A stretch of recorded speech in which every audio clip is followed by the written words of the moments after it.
You know that a number of times we have heard people say that there is more than one right way, and that we are all driving for the same thing, for the kingdom?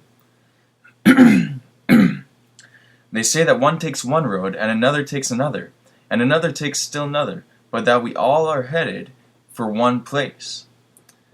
I, for one, do not believe that.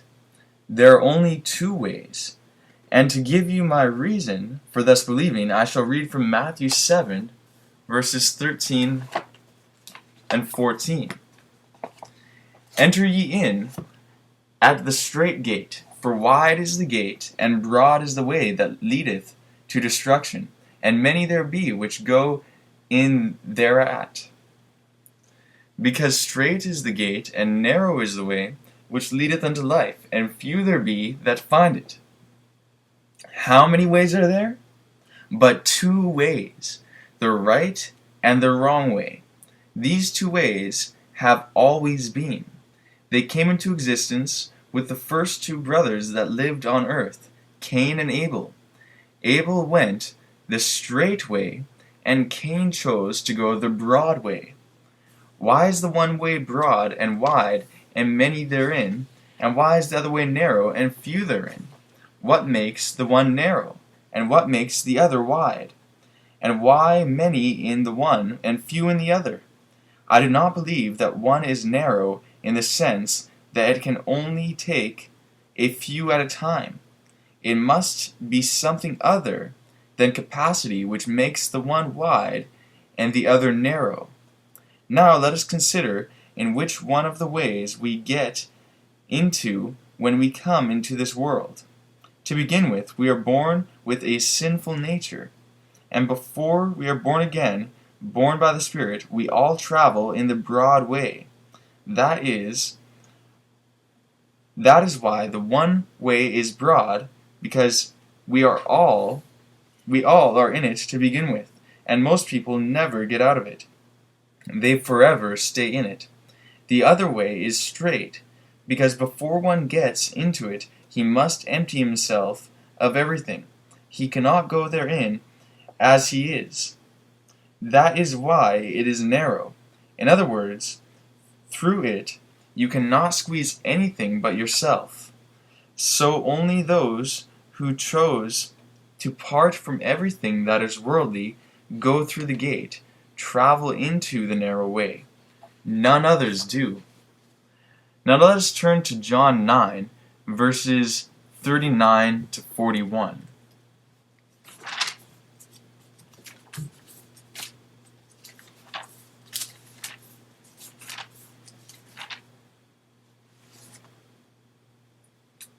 Verse 39. And Jesus said, For judgment I am come into the world, that they which see not might see, and they which see might be made blind. Jesus came for judgment, judgment that will cause those that see to become blind, and those that are blind to see. That means that he came to change all, to make them different from what they are. Those that are blind will get to see, and those that see will become blind and stay blind. He has come to make us different than what we are. If we are now the same as we always were, then his coming has not profited us as yet. If we think we already see, know a lot, and cannot be convinced otherwise, then we shall become blind. But if we admit we are blind, he will make us see. There was once a man that said, Once I was blind, but now I see. Such an experience we all must have. Verses 40 and 41. And some of the Pharisees which were with him heard these words, and said unto him, Are we blind also? And Jesus said unto them, If ye were blind, ye should have no sin. But now ye say, We see, therefore your sin remaineth. If you see, and yet continue sinning, then you are responsible for your sin. But if you do not see, he will make you see, so that you will quit sinning. Chapter 10 of John, verse 1. Verily, verily, I say unto you, he that entereth not by the door into the sheepfold, but climbeth up some other way, the same is a thief and a robber. Do you want to get into the kingdom? If you do, you must get in through the gate.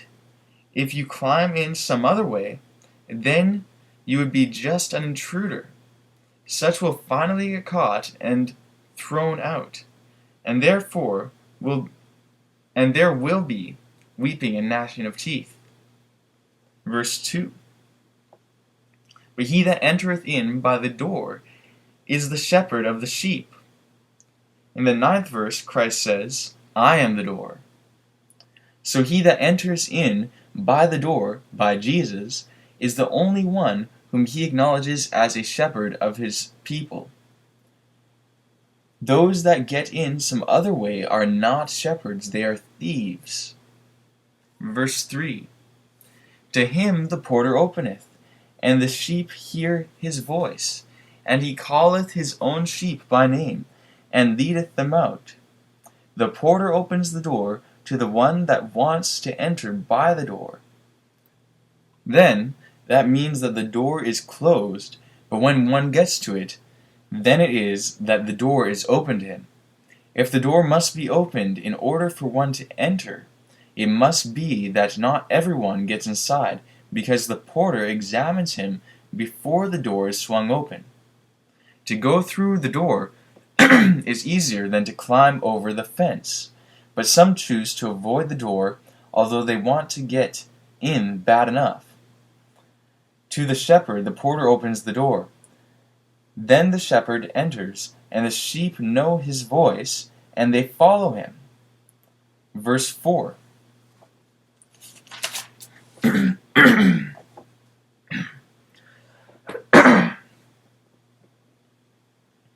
And when he putteth forth his own sheep, he goeth before them, and the sheep follow him, for they know his voice. The sheep, the people of God, know the voice of a true shepherd. The voice, of course, is the truth that the shepherd has for the sheep. It is their pasture. Sheep do not know faces, all they know is voices. So God's people know voices, but not faces. Do you get the lesson? God's people follow truth, not men. Verses 5, 8, and 9. And a stranger they will not follow, but will flee from him, for they know not the voice of strangers. All that ever came before me are thieves and robbers, but the sheep did not hear them. I am the door. By me, if any man enter in, he shall be saved, and shall go in and out, and find pasture. Yes, the people of God will go in and out, find truth wherever they go. Let us turn to John 14 and read but one verse. John 14, verse 6. Jesus saith unto them, I am the way, the truth, and the life. No man cometh unto the Father, but by me. I am the door, I am the way, I am the truth, and I am the life. Any one that comes to the Father must come by me, says Christ. What does he mean? He must mean that when one comes to the door, he is going to get inspected by the porter, and if he gets inside by some other way, he will be detected and sent out. From this we see that there is but one way to destruction, and but one way to the kingdom. The idea, then, that there are many ways, and that we will all get there, is only a hum of a humbug that people like to hear, like to convince themselves that they will get there. They often say that if so-and-so gets there, I will too. But how do they know that so-and-so will get there? That is a poor comparison. We do not get there by so-and-so. We get there by the truth. The truth shall make us free. No man has ever gone to heaven and returned to earth, and so no one knows the way. The Lord alone knows the way. because he is the only one that has ever made a round trip. So the only way for any of us to get there is to follow him. And remember that he does not divide himself into parts. He is one person. Those who are following the Lord are traveling together, all on the same road, all in the same direction. It is the enemy that has put the idea forward that as long as we do this or that, we shall get into the kingdom. There is but one way to the kingdom, not so-and-so's way, but the Lord's way.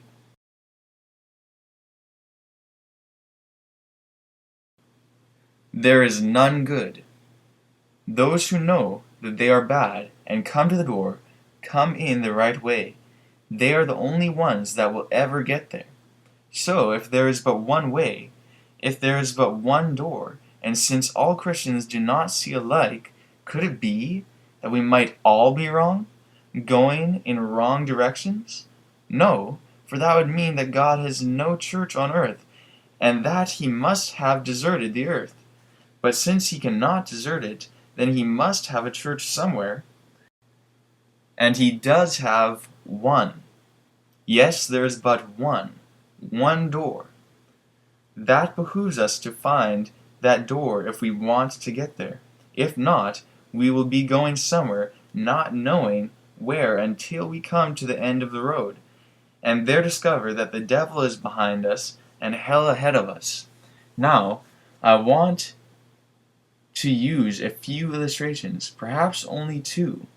You remember, there was a child by the name Samuel.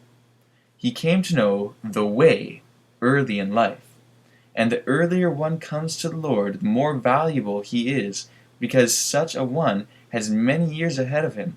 Samuel was one of them. He was but a child when he went to serve in the temple.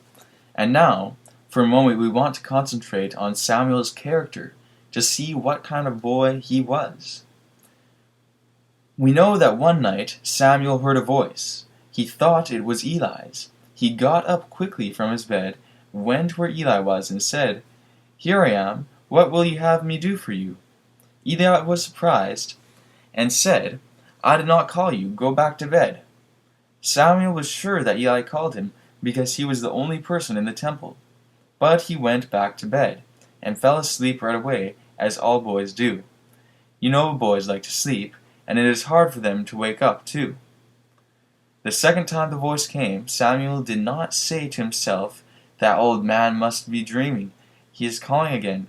Nor did he say, as some boys now say, "I'm going to let that old man holler all night if he wants to.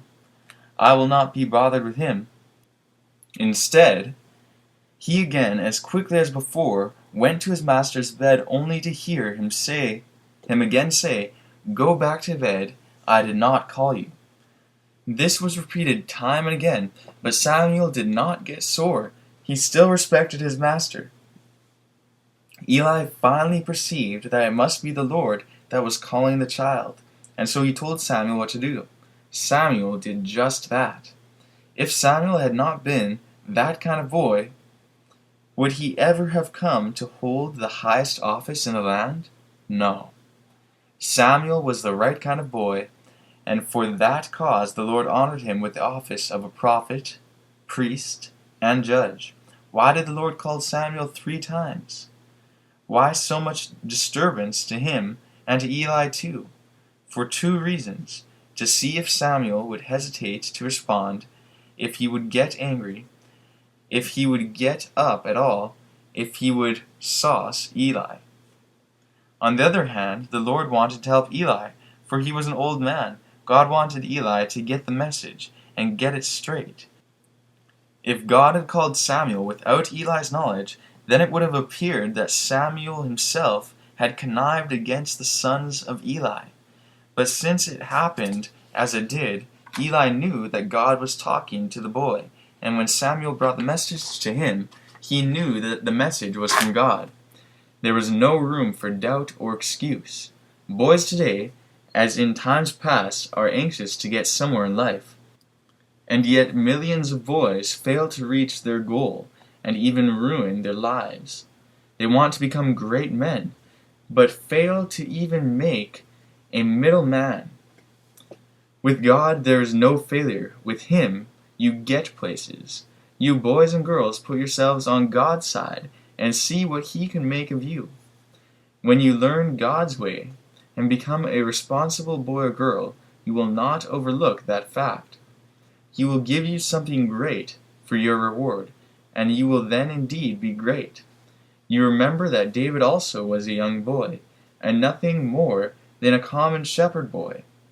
His brothers had kingly appearances, but David did not have even that. He was, however, a good shepherd, the best there was. God saw that, and He determined to make him a king over His people. Yes, good shepherds make good kings. When a person does one thing well, it is likely that he is capable of doing other things well too. The same thing that made David a king made Samuel also a ruler. I'm thinking of another boy, a young boy in his teens, Joseph. The Lord saw something in him that He did not see in Joseph's brothers. He was not only his father's favorite son, but God's too. God had something great for Joseph, greater than the world could ever think of. But first he had to become a slave, had to prove himself trustworthy. In this manner he had to be trained. So, the way it worked, his brothers sold him. Just then he remembered that the Lord told him in a dream that besides his brothers, even his father and mother were to bow down to him. Can you imagine the wonderful opportunity he had to curse God? After he saw himself a slave? He might have said, "Am I going to serve this kind of a God?" But Joseph did not say that at all. He did what Job did, but by sanctifying God in his heart, he in effect said, "Though he slay me, yet in him will I trust." The Ishmaelites immediately saw that they got hold of a fine slave, a slave that would bring a good piece of money. How do I know?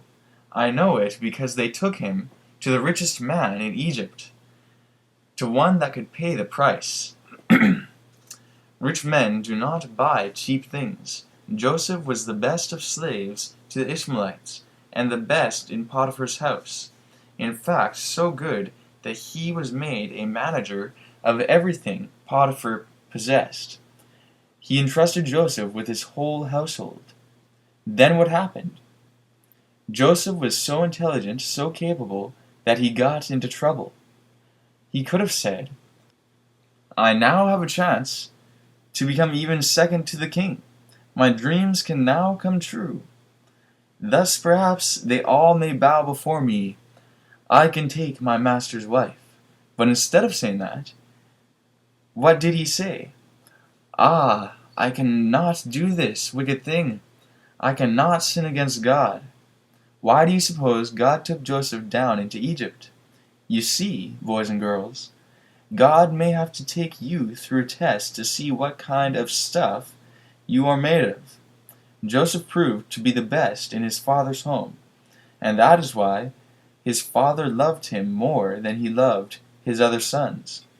Joseph was the best slave the Ishmaelites ever got hold of.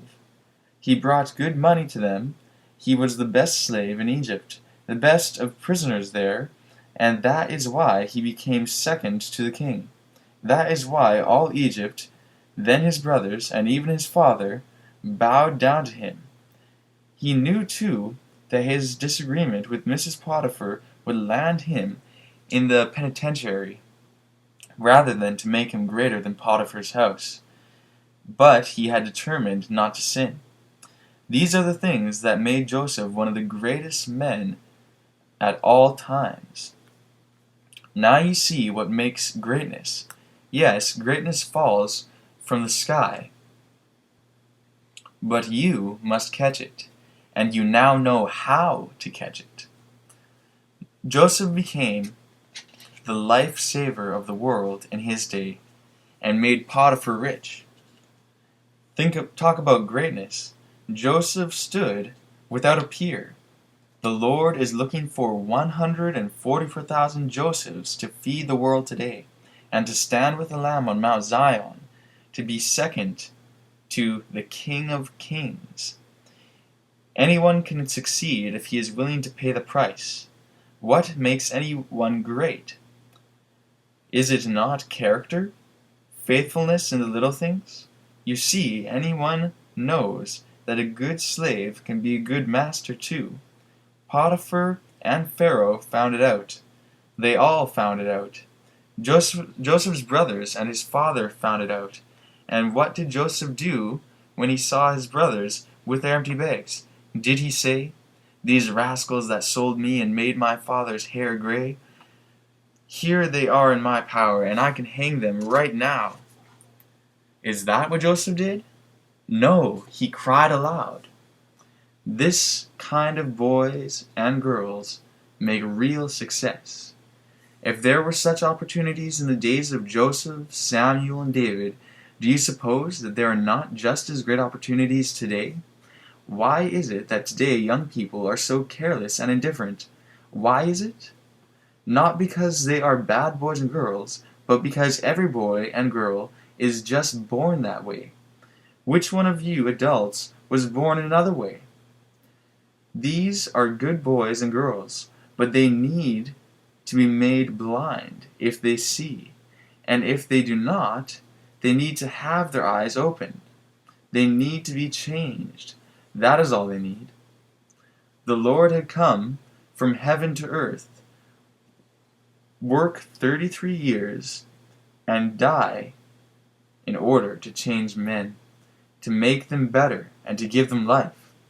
If the boys and girls are willing to make something of themselves, then we too ought to be willing to put forth the effort to help them reach their goal. In fact, we are under obligation to make the effort. The men and women that came on this hill came not because somebody else brought them, but because they wanted to come. They came because they thought it was their duty. But when they came, they had little ones with them, and as they could not throw them out into the Nile, they had to bring them here. The men and women, though, came through the door, but the boys and girls came in their luggage, so to speak, and since they are here, they will be examined by the porter.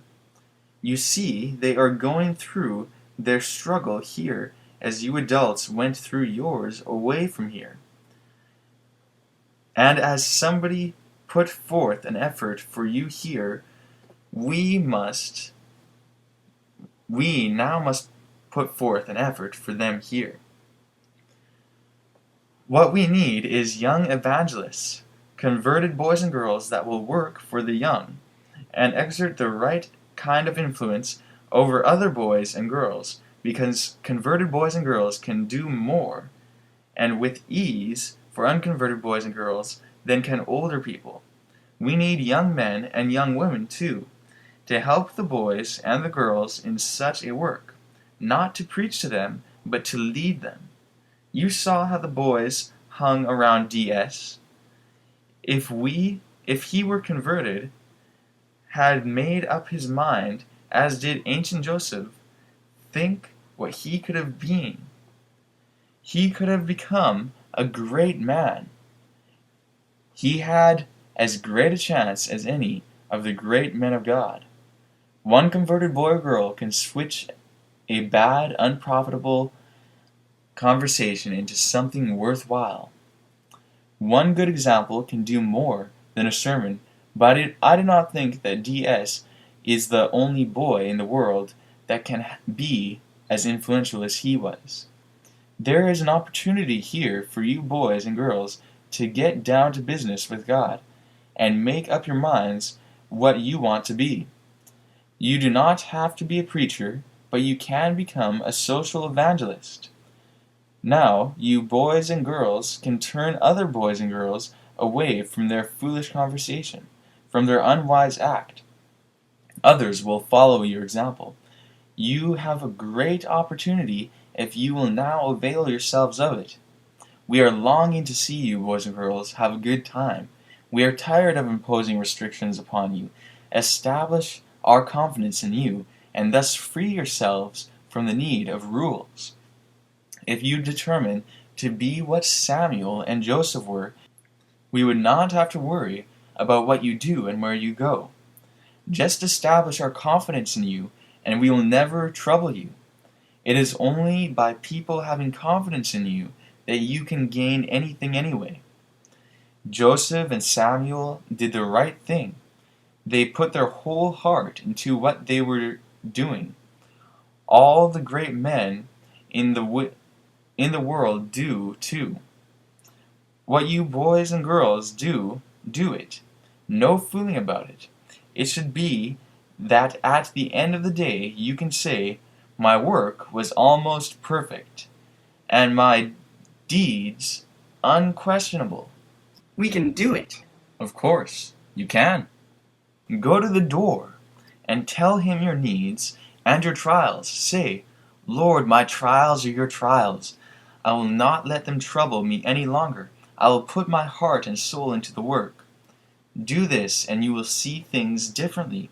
You will see your ways in the past as foolishness. You will say, was I not a great fool to do that? I am telling you this from experience. I know what I am talking about. It is true that many travel in the broad way. Why? Because you can be anything there. You can be a horse, you can be a donkey, yes, even a monkey. But on the narrow way, you really must be something great. Unless all who have not been born again come to themselves as did the prodigal, they will go all the way to the end of the road. But what then? The devil behind and great precipice ahead. There is to be weeping and gnashing of teeth. A number of boys and girls are no longer with us because they had determined to walk in the broad way. They may get some satisfaction there, but they are headed for a great test, and for a great loss too. If mankind had not already lived 6,000 years, we would not have anything concrete to show you. But now we have facts of how people became great and gained favor with God and man. If the Bible were written but yesterday, we would not know whether it is right or wrong. But the Bible has proved that it is the Word of God. Nothing can take its place. And what it says never fails.